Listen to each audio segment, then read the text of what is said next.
शंकर जी करुणा के अवतार हैं।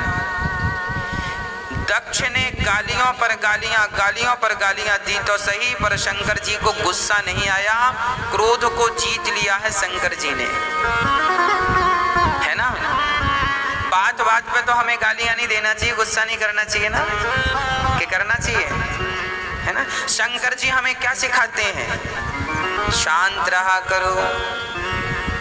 हृदय में करुणा ज्यादा होने से आपको गुस्सा कम आता है। शंकर जी को ससुर जी ने गालियां दी, ने कितनी सी बात में गालियां दी, शंकर जी ने कोई उत्तर नहीं दिया, चुपचाप उठकर कैलाश चले गए। तात्पर्य यह हुआ कि पहले सती गरम पिता की बेटी थी, बड़े गरम रहते थे ना दक्ष जी, बात बात पे गरम, बात बात पे गुस्सा।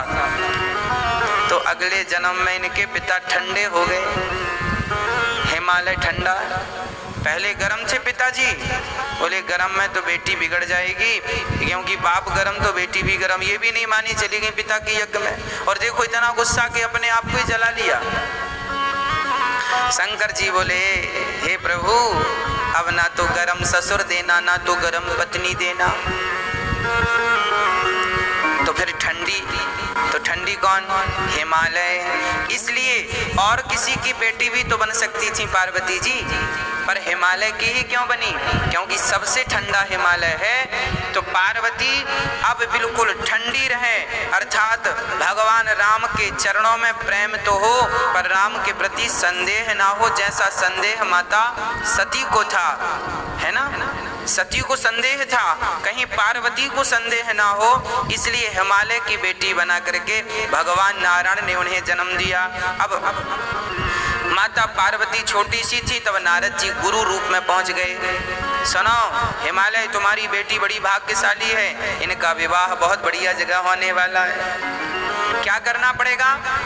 पार्वती तुम्हें पति मिलेगा सुंदर, अच्छा से अच्छा, पर उसके लिए तुम्हें तपस्या करनी पड़ेगी।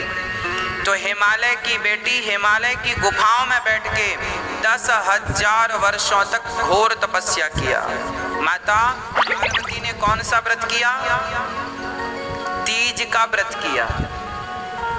तीजा जान आप लोग करते ना, साल में एक बार हमारी माताएं पानी भी नहीं पीती, तीज का व्रत बोलते हैं उसे। माता आप लोग साल में एक बार तीज का व्रत करती हो मेरी माँ, जबकि पार्वती जी ने ऐसा व्रत 10,000 वर्षों तक कंटिन्यू रखा। पहले माता पार्वती सिर्फ बिल्व पत्र खाती थी, प्रारंभ में बिल्व पत्र खाती, फिर ऑक्सीजन लेती, बिल्व पत्र भी छोड़ दिया, तपस्या और कठिन, तो बिल्व पत्र छोड़ दिया तो केवल श्वास ले रही हैं बस। उसके बाद तो श्वास भी लेना बंद और प्राणायाम साध कर बस ओम शंकर जी का ध्यान चिंतन करना शुरू कर दिया, है ना। भगवान पति के रूप में मिले। सती मरत हरि सन बरु मांगा, जन्म जन्म शिव पद अनुरागा। जब माता सती जलने लगी ना, तो भगवान नारायण प्रकट हो गए। सती आप हमारी परीक्षा लेने ना जाती तो आपकी आज ये हालत ना होती, जिम्मेदार हम हैं, वरदान मांगो क्या चाहिए।